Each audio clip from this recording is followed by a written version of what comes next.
Hey guys, I'm Dave with Growing the Home Garden. Today I wanted to show you propagating a ninebark. The botanical name is Physocarpus, and this particular version that I'm about to show you is Monlo.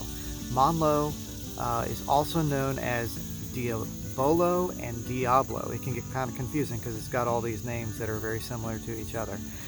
The Diabolo and Diablo are trademark names. Anyway, let's get into it. Check this out, guys. I have a ninebark here.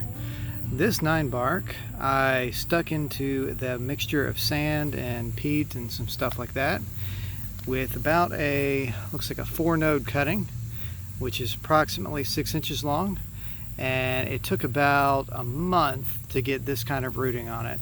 Really excited about that. That's really good.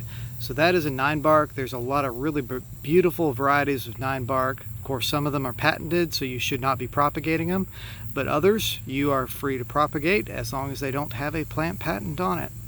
And but anyway, they are beautiful plants for the garden. This one has a nice coppery type foliage to it. You can't see it right now because it's been in the shade for a while, so it's kind of lost that coloration. But it is a Native American plant, so you can feel free to plant that. It blooms in the springtime with some really gorgeous white colored blooms.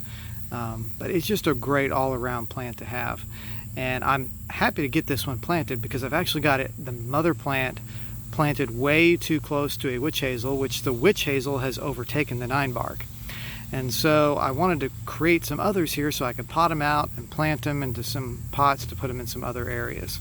So that's a ninebark. I did use rooting hormone on this one, because I wanted to increase my chances of actually getting some good rooting. And just check out those roots.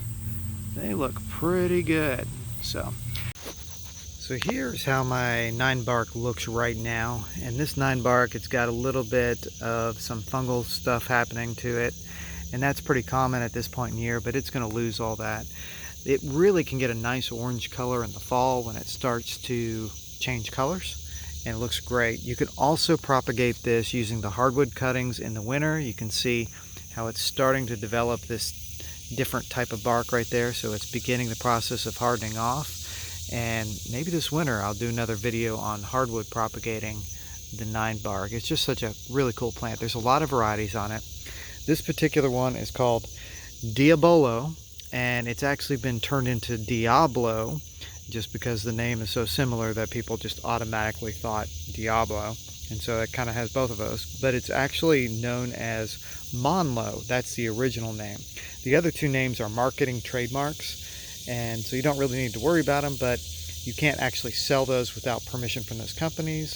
So if you're doing this as a nursery business, you could market these as Monlo, and you'd be perfectly okay with selling these because the plant patent for it expired in 2018, and you'd be able to go right on and propagate those and market them as the Monlo Ninebark, Physocarpus.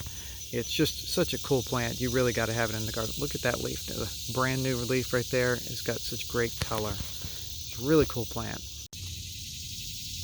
And so here's the cutting that I've got all potted up and everything, ready to grow. So it's got one good sized leaf on it, and you'll notice it's got some new growth starting to bud out right there.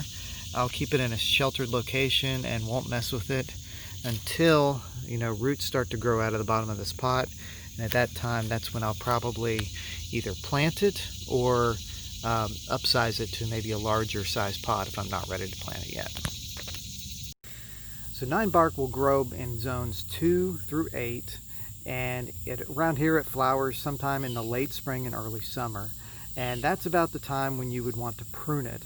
So if you're going to prune your ninebark that year, you can go ahead and cut it back to where you want it to be, and it'll spur on new growth to flower again next year.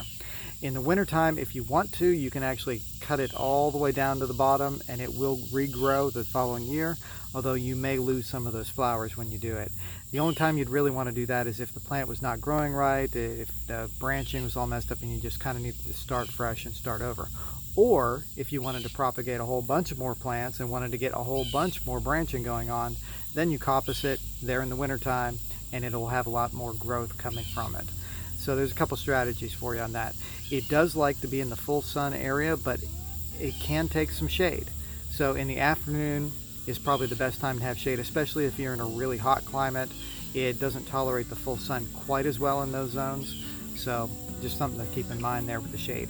And with shade, when you have too much of it, it will reduce flowering. So just some things to think about there. But if you like this video, please hit the like button and subscribe for more garden stuff. I'm Dave with Growing the Home Garden. I really appreciate you watching this video. We'll catch you later.